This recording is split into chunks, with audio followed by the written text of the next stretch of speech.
take Cabinet through where we are, and then I'm happy to answer any questions that Cabinet members may have.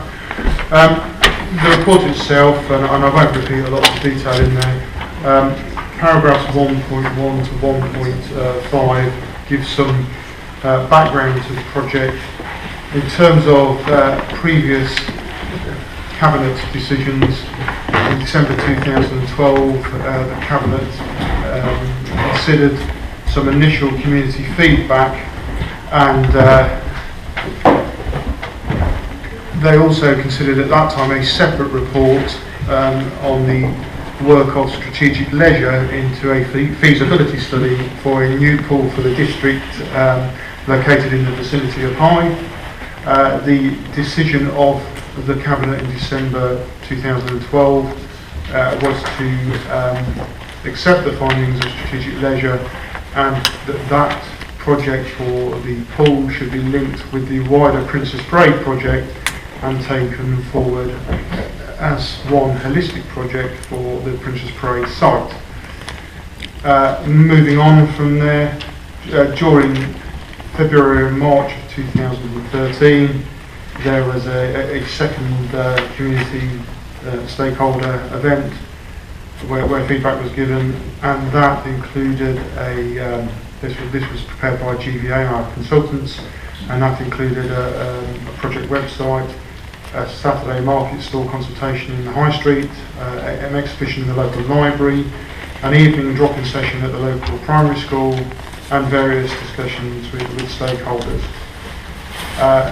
As a result of that, I fed back to Cabinet in July 2013, and Cabinet resolved to continue with the project, and that further work be done particularly around the relationship with the linked sites to Princess Parade, because GVA said a lot of comments came from people that they didn't quite understand how pieces of the jigsaw fitted together.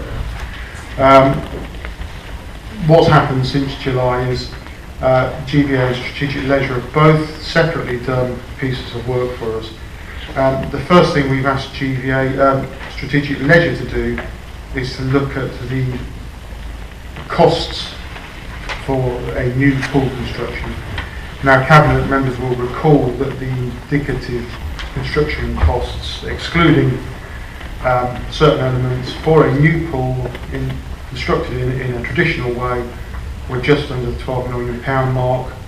Rachel Fowler, who's one of the directors from Strategic Leisure, contacted me and said there is a new model which she confirmed Sport England were supportive of as a general concept, which is called an ARC model, and it is specifically designed to meet the budget pressures that local authorities find themselves under in terms of swimming pool and leisure provision.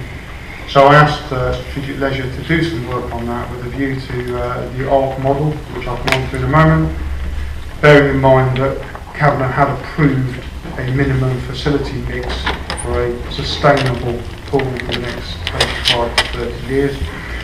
And Rachel Fowler at Strategic Leisure did that piece of work. And what that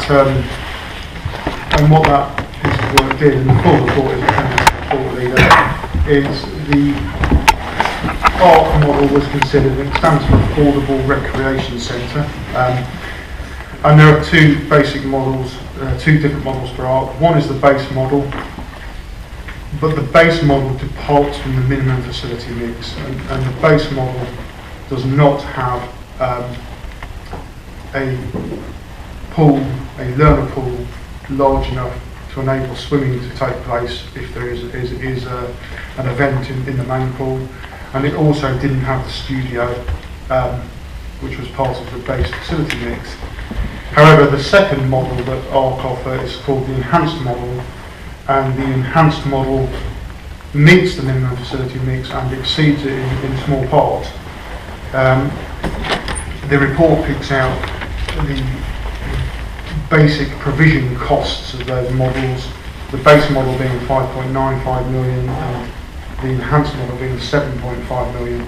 There are significant exceptions to what's included in that price, though, and I'll come on to that in a moment. But the conclusion of strategic leisure was that the base model would not meet the approved minimum facility mix, and that the enhanced model would exceed the approved facility mix, and it would come in around about £5 million cheaper than a traditional construction swimming pool. And as I say, the full strategic leisure report is attached as Appendix 1. What I then did was in agreement with yourself, Leader, is I asked GVA to take the strategic leisure report and to consider that in the wider remit in terms of the Princess Parade project and the Leeds development sites. Now, GVA have done a detailed piece of work which is appended as Appendix 2 to the report, and I think it is just worth, because there's been a lot of feedback into me, and I'm sure members as well. I would like to just quote a small section of the report if I may. Chris Hall, the lead consultant for GVA, says costs for a core leisure centre building were provided by Strategic Leisure, retained as advisors by the council. Cost estimates were provided. It is noted that the costs had no external work, site services and infrastructure, all car park included, and assumed good ground conditions.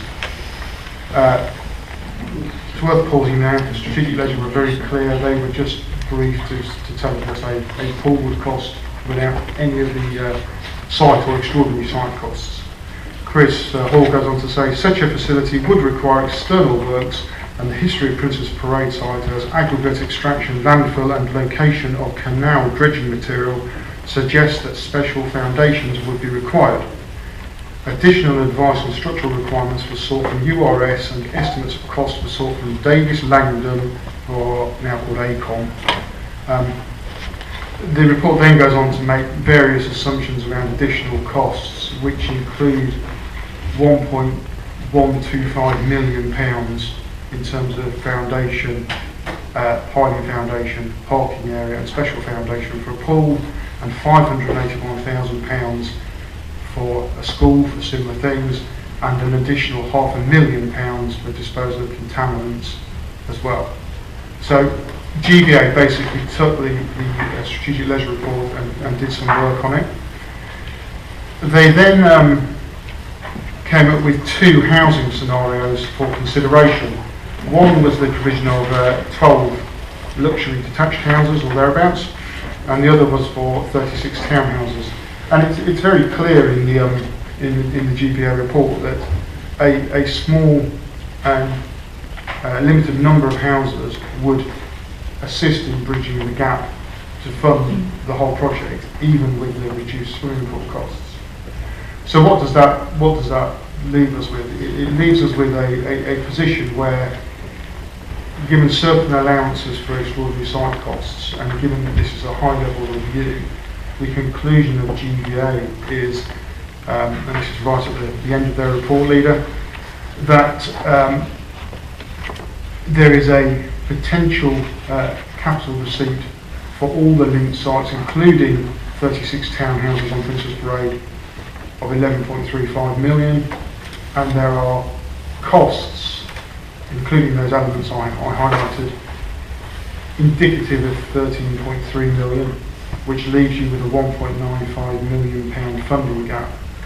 What GVA obviously didn't take into account, which is part of the ongoing sort of swimming pool issue, is the Nichols Quarry Section 106 commitments, which total £3.2 million, less the £12,000 or thereabouts that we've spent on the feasibility work from Strategic Leisure.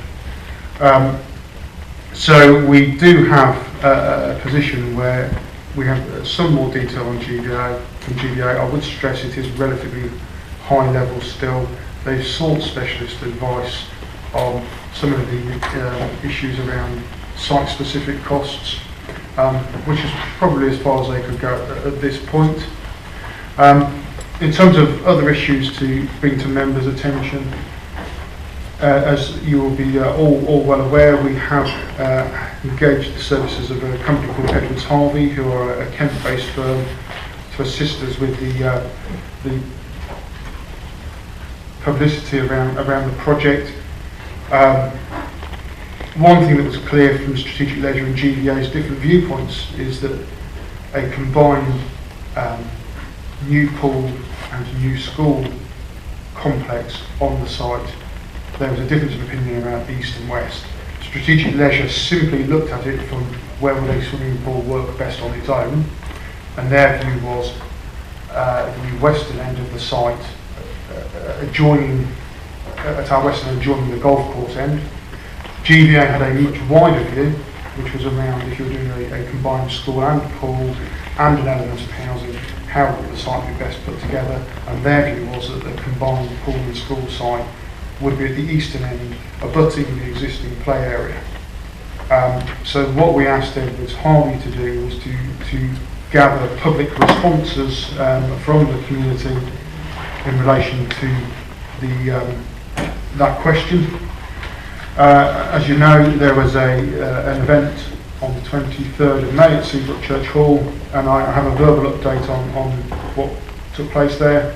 320 members of the public visited, approximately. There were 141 completed questionnaires. The expressions for the eastern end were 28, the expressions for the western end were 32, so pretty much even. Of email responses, there were 35 emails, and to quote the email back to us, approximately 50-50 in terms of positive and negative comments.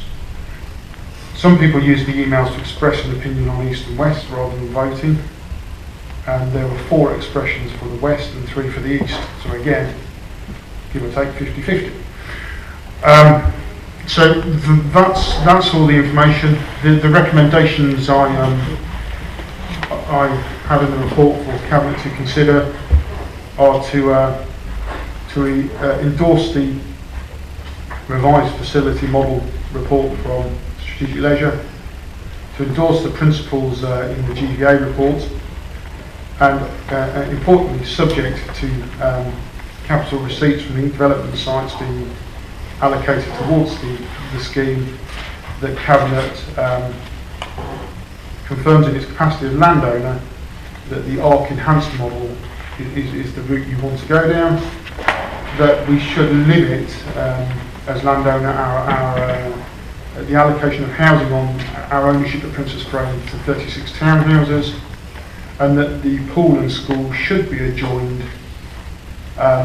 whether it be at the eastern or western end, that the two should be adjoined to simply help achieve efficiencies of infrastructure costs.